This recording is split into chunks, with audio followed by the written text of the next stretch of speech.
next speaker is Lara Pawson, who is the author of In the Name of the People, Angola's Forgotten Massacre, which we launched here last year.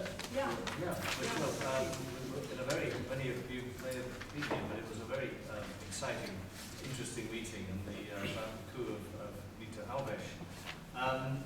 And it was shortlisted for the Political Book Awards debut Political Book of the Year this year, and she's been published in many other places and was the BBC correspondent in Rwanda for quite a long time. Was it 2 or 3 years? Yeah. All right. So, Lara, please. Thank you. I'm totally unable to speak like these two, sort of just producing facts without looking at any notes. I haven't really produced any facts, but I've still written it down. It's partly because I get so carried away that I might never stop. So if I write it down, I can at least control myself. It's because you're a journalist. You just have to write it down. It's just because I like talking. So I do feel a bit absurd to be sitting here next to you, Ricardo, because with the idea that I can have anything useful to say. This book is so incredibly well researched, it's so detailed, and please don't underestimate this, it's so well written. Don't be fooled by his command of the English language. He really is Portuguese. His English is extraordinary and better than I think of probably a lot of ours, British English people in the room. So sincere congratulations, I think it's an incredible achievement. Some years ago, a hardened foreign correspondent, someone who's worked in many different countries all over the world, told me that the place they'd given up on as a journalist was Angola. It was, the journalist said, simply too hard to get information. No one will speak to me, it's impossible. That person is now a very successful journalist. I'm not going to mention any names, but a very successful journalist. And although I wouldn't say Angola is impossible, certainly it's true that it's a very difficult place to go to access information, especially if you're seeking to understand what is going on inside the ruling MPLA party, let alone Fatungu or the presidency. Reading this book, I began to wonder, Ricardo, if you were H.G. Wells's Griffin, the invisible man, in other words. What's your secret? I kept thinking, does he drug his sources? I thought this even back, even back in, when I first read your Sonangol paper, an incredible paper that Ricardo wrote about the Sonangol oil company, I think it was published in 2007 or something. I found myself thinking, how does he get this information? He comes out with quotes that I used to fantasize about as a journalist, but never got. Just to give you a few examples, on a trip to the, as Chris mentioned, Special Economic Zone, ZE, near Vienna, Luanda, the senior MPLA figure under Ricardo's charm reveals how insiders make money before the zone itself is even producing. Many of the factories were bought second-hand, already obsolete, he tells Ricardo.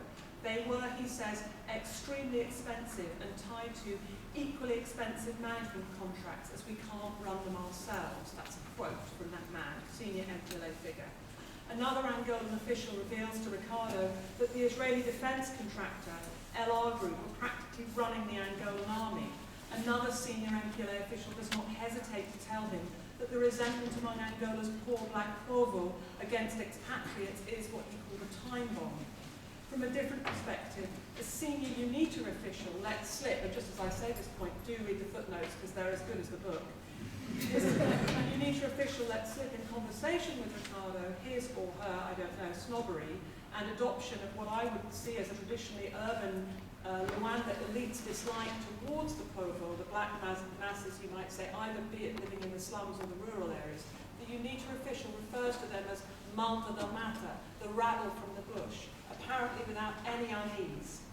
These may seem to be small examples, but there are many more, and together they reveal something fundamental about the author.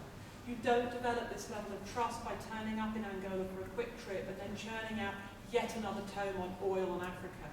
You get this sort of detail from years of dedication, from developing relationships based on hours and hours of time, and I would say a deep commitment to Angola, which I'm sure many people, many Angolans recognise. So truly, I really salute that commitment. Ricardo excels in capturing details of particularly, I might say, elite MPLA history and putting the MPLA today in context Again, a curious example, but one which had me roaring with laughter. I wasn't expecting to laugh, and I do have a tendency to laugh about lots of things, but I was surprised I was laughing at this bit. In your chapter on oligarchic capitalism, he explains the extraordinary shift Angola made in the early 1990s in the post-socialist liberalising zeitgeist, as he called it, that followed the Cold War. I quote, "In view of later developments, it is hard to convey," writes Ricardo, "the frisson caused in the Luanda society of the early 1990s when it was reported that the president's wife, Ana Paula dos Santos, owned a shoe shop and a hairdressing salon." It's incredible, isn't it? I'm glad somebody laughed. I think it was funny as well. That this could have shocked anyone. In fact, because I'm very naive, it's just unbelievable, that shock. I actually lived above that salon in 1999. My friends regularly talked about it even then, and I never dared go in to get my hair cut. In fact, it was a perennial problem I had in Rwanda, where to get my hair cut. Of course, as Ricardo shows so clearly, and I'm quoting him, the assumption that business and politics were at least nominally autonomous would change quickly. I thought that detail was just, it's typical of his work. He finds that he must have a kind of, he must have a drawer of quotes and information that you've kept over the years. It's fantastic. Another wonderful quote, this time from a Luanda magazine, sums up the Angola of today beautifully when describing the project of the Marginal. I quote, "The future is happening in full view for everyone to see." I actually tweeted that, not quoting your book, cheating, and lots of people wrote to me saying, "Is that a line from your novel?" Because I'm now working on a novel. I thought, no, then I told them in an email, no, I'd nicked it from you. This rather poetic observation is for me uncannily creepy. I have often felt that looking at Angola is like looking at the whole world through a microscope. It seems to display a little bit of everything in the world, from absolute and unfettered consumption to the blind thirst for our natural resources, to utmost cruelty and contempt for the poor, to racialized hierarchies of loathing, to natural beauty that has brought tears certainly to my eyes. And perhaps it is here on this point of Angola somehow reflecting in it the whole world, that is, all of us as well, that I might make or query some of the arguments or views that I encountered in your book, which I do think is exceptional. So I hope you don't mind me coming up with these. They're also partly, I'm just somebody who's perennially full of doubt, so they're partly points about my own doubt and as being a white British journalist who has written about black African countries, to coin a rather crude phrase. So just three brief points questions I want to run by you. And I'm sure that other people have opinions on this. First, your arguments and evidence of the specificity of Angola as an oil-rich African economy are important and revealing. Ricardo makes some fantastic comparisons in his book between Nigeria, as he did in his talk, and other countries. I found these fascinating, but at times I did wonder if you slightly over-egg that pudding. When you discuss the grotesque and irresponsible behaviour of those born to the MPLA Luanda Futungu elite, I found myself thinking of the kids of the British elite. Look no further than the great pop star turned philanthropist, US-UK special advisor come humanitarian, Bob Geldof, whose daughter took oodles of drugs and sadly died. She's not the only one. Frankly, I would argue the Bullingdon Club was another prime example. Likewise, I'm not sure that our hyper-rich are any more becoming than Angola's. Again, we need to go further than Tony Blair. And in fact, I could be honest with you, friends I went to school with turned into these kind of people. Whose various paths, including one in Mayfair, show how wealth and power corrupt. On that note, I was struck by your references to links to Angola, particularly the fact that many of you may not know this, but I think, correct me if I'm wrong, the first subsidiary offices of SOAS were here in London. Is that correct? Yeah. And I think so often British people don't think Angola has any relationship with the UK, it wasn't a colony of ours, blah, blah, blah, blah. In fact, we're up to our armpits in money from Angola, one of our great fantastic traits. Secondly, I'd like to unpick a bit the idea of modernity, which Chris raised. Now, this makes me nervous. I'm not an academic. Maybe I've misunderstood something here, but I'm going to run with it. Your reference to modernity and the modern comes up throughout the book.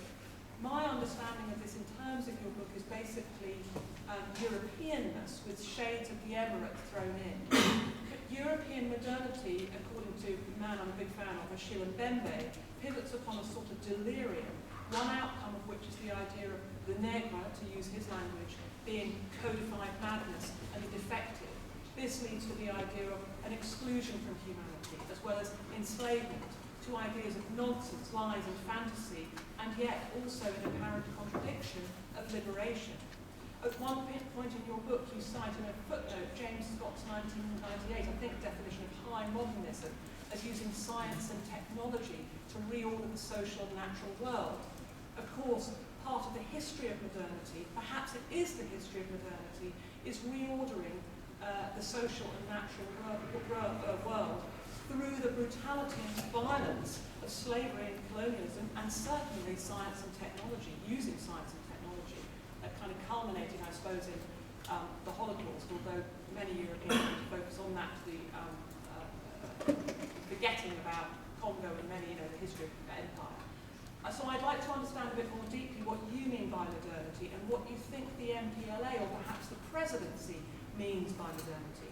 Thirdly and lastly, I'm wrapping up here, I'm uncomfortable but also intrigued by the idea that Luanda and possibly Angola only functions thanks to foreigners. I'm quoting you here, and the whole place works because of them. You say in your brilliant chapter, The Spectacle of Reconstruction. It is, I quote again, this motley group of expats that make Angola go round. Now, I don't want to argue, I have a tendency, perhaps some might say, for reasons of defensiveness or protectionism in a slightly kind of dodgy manner. Nevertheless, I can't help but wonder if this isn't itself a very partial view of the country, even of Luanda. Does it depend on what one understands by the terms going round, what makes Angola go round, whatever that Angola is supposed to be, if we get into our debates about the idea of Angola? Is this not a very top-down view, a very mechanistic view of the country? Surely, even though Angolans are, as you so ably, brilliantly detail, have been denied citizenship for centuries, quite frankly, and often respect from their rulers, their lives count for something. Their lives go round. In fact, they literally create life. They are the people who say the expats go in for a short, quick buck, make some money and leave, most of them. The Angolans stay there. They produce children. They eat. They work. They walk in the sun. They fetch water. They produce incredible music. They write books. They look after each other. They engage in loan sharing schemes like Cuxima-Zwa. I think they still do that. They drive candongueras around the country. I mean, I've travelled on those candongueras, and believe me, it's an experience that I've loved. So I suppose for me, that was a step too far, and perhaps a misleading statement in an otherwise fantastic word. Although just to wrap up, I say that I'm much less of an economist, so in a way I'm slightly kind of cheating, because the final chapter where you go through the sovereign wealth fund in China, I just thought, my God, this is such incredible work. So these are kind of questions, they're not criticisms. Thanks very much.